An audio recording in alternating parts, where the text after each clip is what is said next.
कोण अध्यक्ष कोण एमडी यापेक्षा आहे यांना अधिकार हे सरकार देत आणि सरकारलाच कामं होऊ द्यायचे नाहीये. फक्त सरकारला अध्यक्ष बदनाम करायचा आहे आणि एमडी पण बदनाम करायचा अशी एक एकूण भूमिका सरकारची.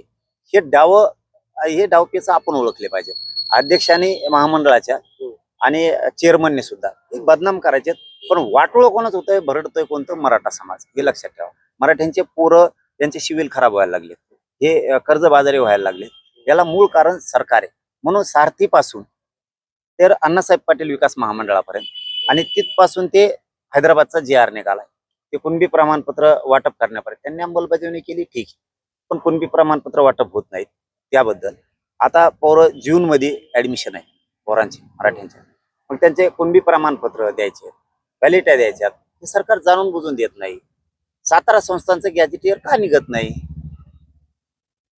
केसेस मागे घेऊ म्हणले का घेतल्या जात नाहीत? बलिदान गेलेल्या कुटुंबाच्या नोकऱ्याचं काय झालं? MIDC देऊ बोलले ना तुम्ही, तो JR निघाला नाहीये, विद्युतचा JR निघाला नाही. कित्येक तरी बलिदान गेलेल्या कुटुंबाचं आणखीन त्यांना निधी पण मिळाला नाहीये. म्हणजे तुम्ही मेलेल्या बांधवांचं सुद्धा आमच्या राजकारण करायला लागलात.